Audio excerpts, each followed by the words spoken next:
स्वागत करता हूँ आप सभी को आपके अपने YouTube चैनल राम की सेना भारत में। राम कथा। राम कथा एक ऐसी कथा है जिसे श्रवण करने से मनुष्य का जीवन सार्थक हो जाता है, मनुष्य का जीवन सफल हो जाता है। ऐसे ही राम कथा का श्रवण आज आप सभी हमारे YouTube चैनल के माध्यम से करेंगे।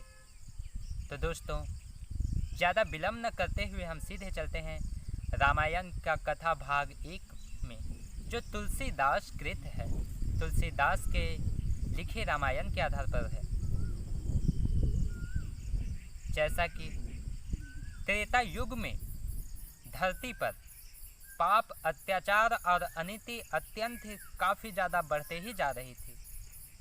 जब धर्म की काफ़ी ज़्यादा हानि होने लगी, तभी सभी देवी देवतागण ऐसी परिस्थितियों को देखने से काफ़ी चिंतित हो उठे। जब ऐसी परिस्थितियों से चिंतित हो उठे तो वो सभी सोचे कि आखिर इस धरती का कल्याण कैसे होगा। तो उन सबों ने एक ही फैसला किया कि हम लोग सभी भगवान विष्णु के शरण में जाते हैं। तभी सभी देवता भगवान विष्णु के पास जाते हैं और उनसे विलाप करते हैं कि हे भगवान विष्णु,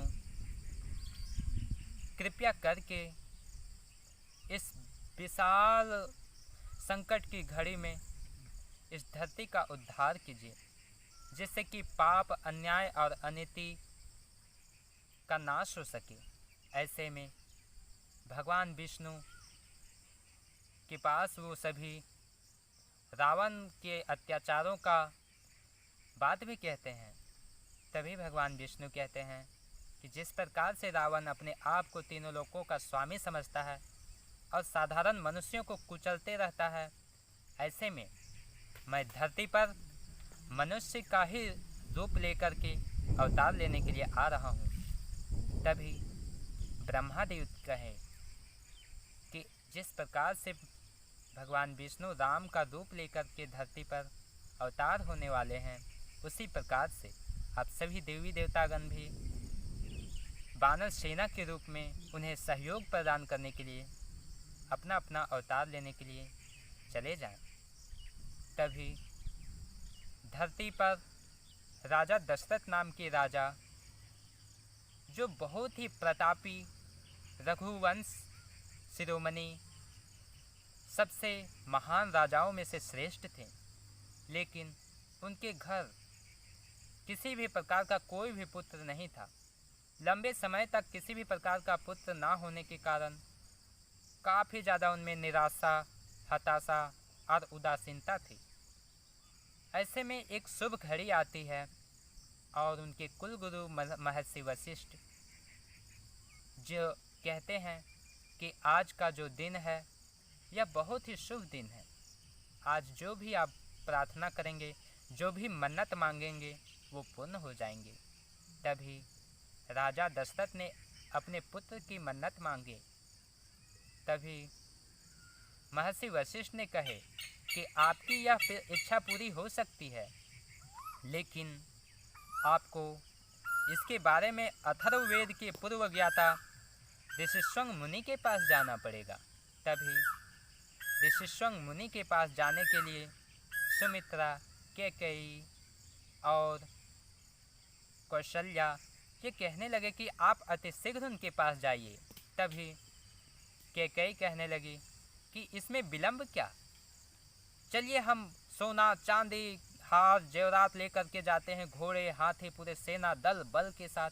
तभी महर्षि वशिष्ठ बोले कि इतना ज़्यादा दल बल के साथ जाने की आवश्यकता नहीं है, केवल वो तो ऋषि हैं, आप उनके पास ऐसे जाएंगे तो वो उन सादगी का फिर क्या महत्व रह जाएगा।